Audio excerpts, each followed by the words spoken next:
আমরা সবসময় এমন মানুষদের সান্নিধ্যে থাকতে চাই যারা আমাদের মতন, তাই না? এবং এটি হলো মূল ভিত্তি পার্সন এনভায়রনমেন্ট ফিট থিওরির।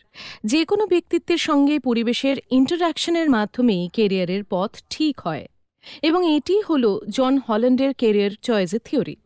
মানুষ তাদের সঙ্গেই থাকতে চায় যারা ওদের মতন। এটির উপর ভিত্তি করে রাইসেক মডেলও তৈরি হয়েছে, যেটির ব্যাপারে আমরা একটু পরেই কথা বলবো। লোকজন খুঁজে বেড়ায় এমন জব, এমন পরিবেশ যেখানে তারা তাদের কর্মদক্ষতা এবং প্রতিভাকে ঠিকঠাক ব্যবহার করতে পারবে, খোলা মনে নিজেদের মনোভাব এবং মূল্যবোধ নিয়ে কথা বলতে পারবে, মনে করবে তারা সুরক্ষিত, তাদের সবাই বুঝতে পারছে, কারণ তারা সেই সব লোকেদের সঙ্গে আছে যারা তাদেরই মতন। তখন তারা খুশি মনে কাজ করতে পারবে। কাজের সময় কোনো সমস্যার মুখে পড়লে তারা মোকাবিলা করতে পারবে। কোনো ব্যক্তিত্বের সঙ্গে পরিবেশের ইন্টারঅ্যাকশনের মাধ্যমেই আচরণটি নির্ধারিত করা যায়। এবার উদাহরণস্বরূপ, একজন ব্যক্তি যিনি একজন বিজ্ঞানী বা একজন বিজ্ঞানের ছাত্র এবং তিনি গবেষণা বা পড়াশুনো বা এ জাতীয় কাজ করতে সবচেয়ে আগ্রহী, তিনি সেই সমস্ত কাজ করতে খুশি হবেন যেখানে এই ধরনের কাজই করতে হয়।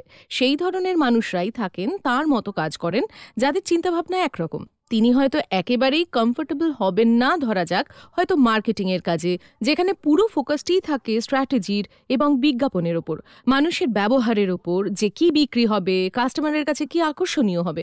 এসব হয়তো তার মূল্যবোধ, তার মনোভাব বা তার আগ্রহের সঙ্গে সামঞ্জস্যপূর্ণ নাও হতে পারে।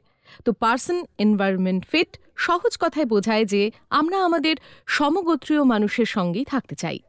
এইবার জন হল্যান্ডের পার্সন এনভায়রনমেন্ট ফিট থিওরিকে আরেকটু গভীরভাবে দেখা যাক। আমরা চলে এসেছি হল্যান্ড হেক্সাগন দ্য রাইসেক মডেলে। মডেলটা আমাদের মতন মানুষদের ভাগ করেছে 6টা আলাদা ভাগে, সেগুলি নিয়ে কথা বলা যাক।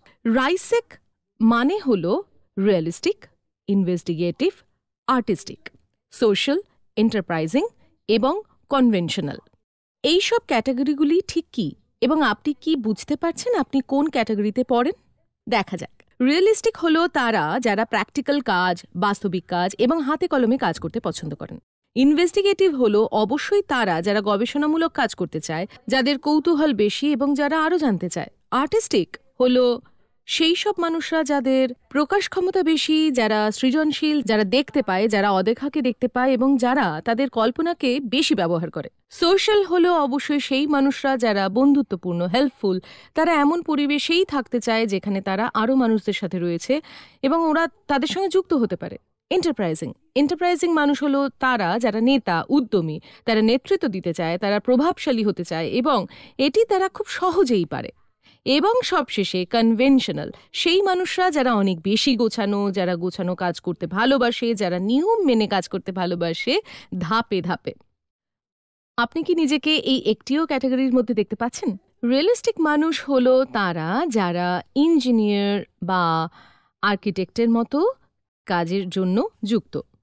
ইনভেস্টিগেটিভ মানুষ হলো সেই মানুষরা যারা গবেষণা, রিসার্চ অ্যান্ড ডেভেলপমেন্ট, বৈজ্ঞানিক, গণিতজ্ঞ, ডাক্তার এই সমস্ত হওয়ার জন্য সবচেয়ে বেশি উপযুক্ত।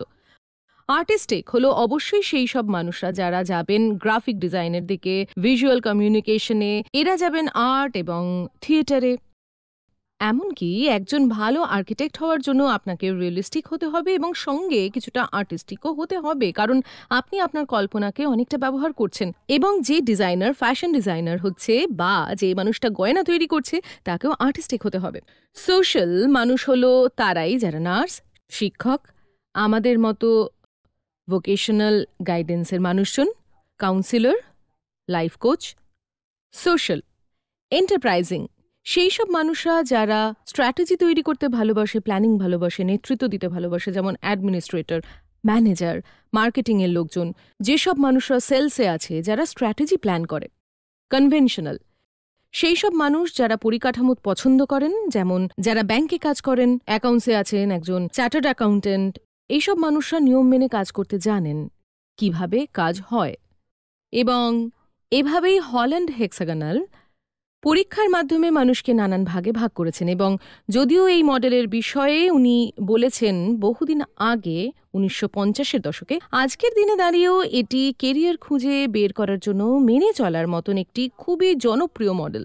এটি আমাদের চিনতে সাহায্য করে যে কেরিয়ারের পথটি ঠিক কেমন হতে পারে এবং আরও গুরুত্বপূর্ণ হলো যে ক্যাটাগরিতে আমরা পড়ি তা মাথায় রেখে যে শিশু যে ছাত্রর সঙ্গে আপনি কথা বলছেন তারা পড়ে, তা আমাদের সাহায্য করে বিকল্প কেরিয়ার বাছাই করতে। প্ল্যান বি, যদি আপনার প্ল্যান এ হয় আর্টিস্টিক পথে যাওয়া, ধরা যাক আপনার প্ল্যান এ হলো গ্রাফিক ডিজাইনার, তাহলে প্ল্যান বি কি হবে?